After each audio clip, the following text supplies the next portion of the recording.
Hello people of BookTube, Megan here, and time for another book review. Today I'm going to be talking about Up From the Grave by Jeaniene and this is the 7th book in the Night Huntress series, and I also believe this is the final one as of right now. Don't know if there are any more Cat and Bones books planned for the future, but yeah. And before I go any further, just want to apologize.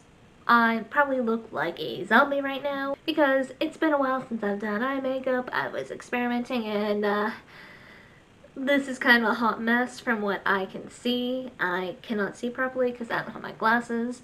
And yeah, I might either look like I have 2 black eyes or a zombie. But if it is the zombie one, it's a little on theme with this book review. So you know what? We're just gonna work with it. So there's not much I can say without accidentally risking spoilers. I will say I think this was a great addition to the series. Endlessly entertaining. I enjoyed the stakes in this book. I enjoyed the twists in this book. And just, if it happens to be the last book we get with Cat and Bones perspective, I'm happy with that. Because if this did happen to be the last book, I felt wrapped things up real nice. I hope it's not the last one because I love Cat and Bones and I would love to get more of their life, especially after the events in this book. But, you know, if they have to go, at least this is a good way to go, in my opinion. So, yeah. All I can say for the plot is things have been going pretty quiet for Cat and Bones. You know, Cat's just ignoring Dawn because of his past actions, him not telling her what he knows of Madigan. So she's just doing what she can to ignore him. And then one day, Dawn brings back some news. Cat's old team haven't been seen in a while. I think Dawn said a couple weeks. And this brings concern to Cat. These are her friends, her former team. She doesn't want to abandon them. And from a vampire standpoint, they are Bones' people. He is the one who helped turn them all. So he is responsible for them as the head of their line. But when confronted, they are told that Cat's team is dead. She doesn't believe him. And just chaos ensues. So yeah, that's all I can really feel I can safely say without spoilers. So without further ado, I'm going to go into a spoilery bit. So if you do not wish to be spoiled, I highly suggest you click away now and come back after you catch up. Alright, so I apologize if I end up looking down when I talk for a little bit. I have a list of notes here on my phone that I'm trying to use to keep me semi on track. So first I just want to say big kudos for Cat for trying to stick by her boundaries with Dawn. She told him, I believe in the last book, that she didn't really want much to do with him because he is keeping secrets from her, important secrets. So kudos to her for trying to keep these boundaries, sticking to her guns. So, my literal second note is, I refuse to believe Tate, Juan, Dave, and Cooper are dead. Just, I can understand maybe if 1 or 2 of them had died in the book, but I wasn't ready to believe that all of them were gonna die or were dead. Just, something in my gut told me it wasn't true. Glad it wasn't, because I would be really sad, because I know I have had kind of a love-hate relationship with Tate in the earlier books. You know, I went from liking him to just being annoyed by him and his unwillingness to accept the fact that Cat was not interested in him. But then he started to make his way back into my good graces, so I'm like, yeah, no, I don't want you to die. And the other guys, from what we saw of them, I enjoyed them too. They seemed like nice guys, and they were friends of Cat. So it's like, I'm glad they survived this whole ordeal. I liked seeing Tyler again, even though it was such a small role. I like Tyler. I could relate to Tyler wanting nothing to do with Cat and Bones after the whole situation with Kramer in, was it the last book or the book before? I think it was the book before. And him just being like, nah. Nope, nope, nope, nope. If I'm helping you, it's coming with a hefty price tag, cause damn. Can't blame him. And also just Tyler fangirling over Marie. was oddly endearing. I can always appreciate someone fanboying or fangirling over someone they idolize, so I'm just like, yeah, I relate. I can relate to that. So, the whole thing, everything that Dawn revealed, I was not expecting. Also, the fact that Kat is the reason that Dawn is stuck being a ghost, I'm glad we got an answer for that. And at the same time, it's also really sad that she did this to him without realizing it, and it doesn't seem like there's anything that Kat can do to release him. But you know, at least by the end of the book, they're on much better terms. I honestly can't say I'd be willing to forgive Dawn for the lies and information he withheld.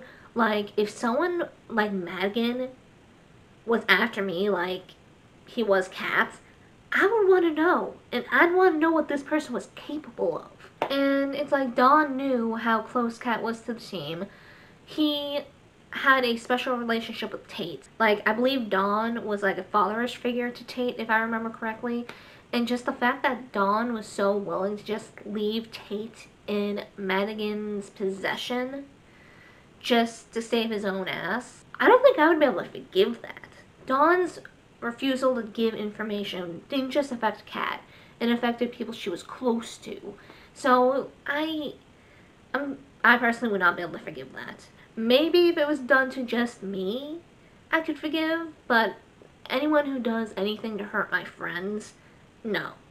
No, I can't forgive that. But yeah, I will admit, though I felt bad that Dawn is kind of stuck as a ghost and there's no real way for him to move on, at the same time, it was kind of poetic that these secrets that he wanted to take to the grave, he was not able to. He's not able to move on. He's stuck. So, you know, I feel a nice little bit of karma. I still feel bad for him, but also, this information was important. And he was trying to take it to the grave with him. And even as a ghost, he was doing everything he can to keep this information from Kat. And it's like, dude, you're risking her safety by keeping these secrets. You're just doing it to keep her from being mad at you and save your own ass, and just, that's not cool. Not cool at all. So this book also made me realize that I really need to read the novellas. I don't really read novellas a lot when it comes to series. Like, the only novellas I can remember reading off the top of my head are the one that begins the Alpha and Omega series by Patricia Briggs, and that's because it's actually needed. The Iron Fae novellas by Julie Kagawa, and I think I read some of the Woman of the Otherworld novellas by Kelly Armstrong. Those are the only ones I can think of off the top of my head. Unless it's like required for things to make sense, I don't typically read them. Or unless they're in like a nice convenient little bind up. But just the information that was dropped on us, like Ian and Bones being relatives, I think cousins, and there was some stuff going on with a demon possessing Bones, I guess, between the last book and this one.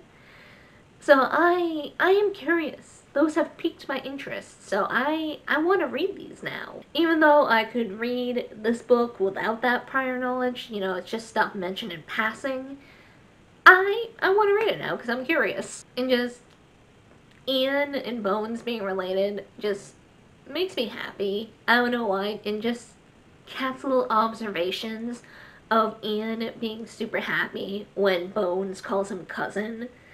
I don't know why, that was sweet. I like that. And also, I like the little overlap we got between this book and the second Night Prince book with Vlad and Layla's wedding. Like, chronologically, I believe the Night Prince book, I'm blanking on the name, oh my god, took place, the events took place alongside, but in reading order, I believe it's before this one. But it was nice to see, like, Vlad and Layla's wedding from a different perspective. From Kat's perspective versus Layla's perspective. Yeah, it was a nice little twist. It wasn't absolutely needed for this book, I felt, but, you know, it was a nice little add-in. Bones' big plan to get himself into Madigan's base, I won't lie, scared me.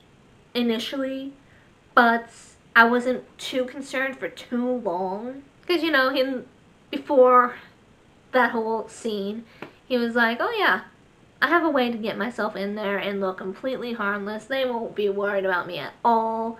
And then the second he started to shrivel after like the initial panic, I did remember he had that extra little gift that he found out about in the second book, where he can pretend to have died, like get the shriveled appearance and everything, but him still be alive. So I remembered that, and I just felt it was unlikely that Bones was gonna die. Like, for real die. So I wasn't too worried too long. I was relieved when he came to Kat's rescue and, like, pulled that surprise, but I wasn't overly scared or upset. So the revelation of Katie, when Kat first saw her in the facility, combined with like little first chapter with her, I at first thought she was gonna be a clone. Like, that was my first thought, but finding out that she is like Kat's legit daughter, I was blown away by that. And, you know, I'm glad that Kat has this chance to be a mom. And then the revelation that there was a chance that Tate was Katie's biological father, which is another, like, oh my god moment. And just both of them interacting with Katie was sweet in an awkward and weird sort of way. Like, them trying to explain, like, Kat's my friend. And, like, hugging and explaining that. It's like, oh, awkward, cute, and sad at the same time. So it's like, this child has not known basic little things that most children grow up learning, and part of me really hopes there's more Cat and Bones books in the future, just so we can, like, see Katie grow and, like, learn and adjust to life outside the facility. Like, what we saw at the end is a promising start, and just, it's great.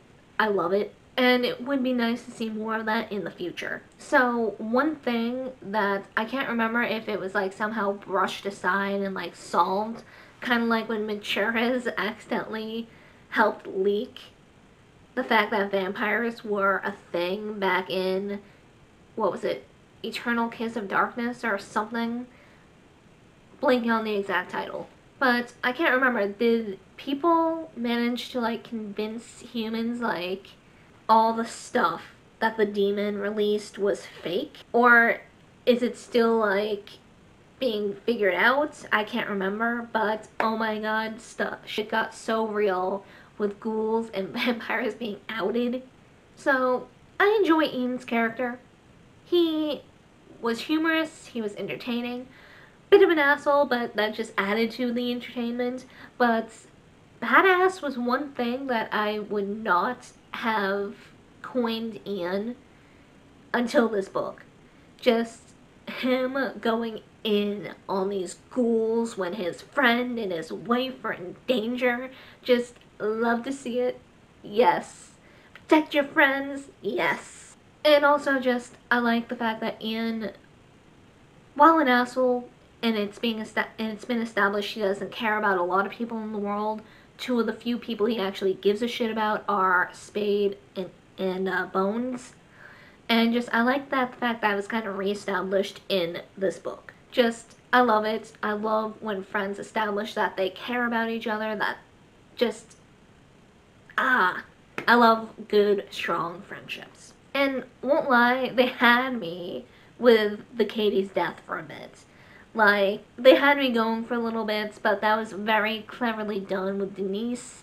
Just, Denise's shape-shifting power has come in so useful over these books. And I also was worried that Denise wasn't gonna make it. Like, I was worried they got the things that could actually kill her thing wrong. But yeah, glad she was okay.